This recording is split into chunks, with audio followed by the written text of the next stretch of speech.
I'm not really sure how to start this story. I guess it would be accurate to say that I never thought I'd be sitting here telling you guys this story. The reason why is because I don't think I'm actually supposed to tell anyone what happened that night. And the reason why is because I was only 12 at the time, so I can't really speak for myself. I mean, technically, my dad can, since he's right over there. Hey, it's okay. You can come out now. Don't worry. He says I should share my story. And he also told me to tell you guys to hit subscribe. So, hey, I guess if you guys could do that, that would be nice. Anyway, let's begin. It was 3:06 a.m. when my front door exploded off its hinges. Not metaphorically, literally. There was a loud bang. There was a shower of splinters. And 4 men in black tactical vests stormed into my home, yelling HOA enforcement like they was some kind of budget SWAT team. Just stop for a second. I know it sounds ridiculous. It sounds like some kind of joke or something. I don't know. But trust me, it was terrifying. And maybe it wouldn't have been so bad if they were actual law enforcement, but they weren't. They weren't even part of the HOA. They were just thugs in knockoff uniforms. And that night, they made one fatal mistake. They picked the wrong house to break into. My name is Jared Clean. I'm a retired Army Ranger, now a stay-at-home dad to my 12-year-old son, Logan. We live in a quiet cul-de-sac near a lake in Minnesota. 3 years ago, my wife died of aneurysm. No warning, no time to call 911. Since then, it's just been me and my boy. Logan builds Lego tanks with working suspension reeds, military strategy books for fun. I've done everything I could to keep his life peaceful. But that night, it stole something from him I'll never get back.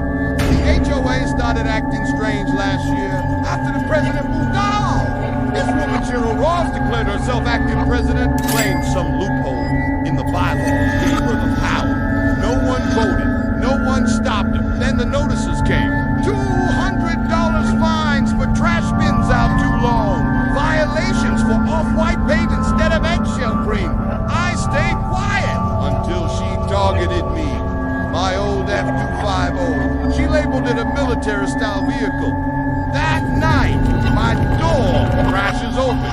I reach for the 9mm in a biometric safe beside the bed. But I'm too slow. One of them is already in the room, shouting and blinding me with a flashlight. Another yanks the blanket off me, yelling about resisting HOA inspection. No badge, no authority, just black nylon vests that said security enforcement. I raised my hands. You've got the wrong house, I said. He looks me dead in the eye. Nope, rat hell, non-compliant vehicle. Another guy's in the living room, rifling drawers, shouting, found cat, a fourth one. He's in the hallway yelling at my son. Logan, 12 years old, barefoot shaking. A few months ago, I'd started teaching Logan basic gun safety, how to respect it, never to touch it without me. But I told him, if something ever happened and I can't help you, do whatever it takes to survive. I never thought he'd have to remember that. But he did. Logan didn't scream, didn't cry. He slipped quietly into his room, opened the biometric safe we practiced with. Inside was a .22 Ruger pistol. Small but enough. I didn't see him do it. I just heard the shotgun screaming. The man in the hallway collapsed, clutching his thigh. Blood soaking his cargo van. Logan stepped out, ghost one, both hands on the gun, just like we practiced. And in the calmest voice I've ever heard, he said, "Drop your weapons, or I'll shoot again." Silence. One guy froze. Another bolted out the back. The rest followed. Tires screeched as they tore away in a black SUV, no plates. Logan didn't lower the gun until I stood up and took it from him. His arms were shaking. His eyes didn't blink. I held him, told him he did the right thing, that he was safe now. I called 911, told them we had an armed intruder. My son had fired in self-defense. The dispatcher paused. "Your son shot the intruder?" I said, "Yes," she replied. "Police are on the way. Keep the gun secured." 6 minutes later, real cops. Real shop, called an ambulance, laughed when they saw the fake uniform and printed HOA warrant. This is the dumbest thing I've ever seen.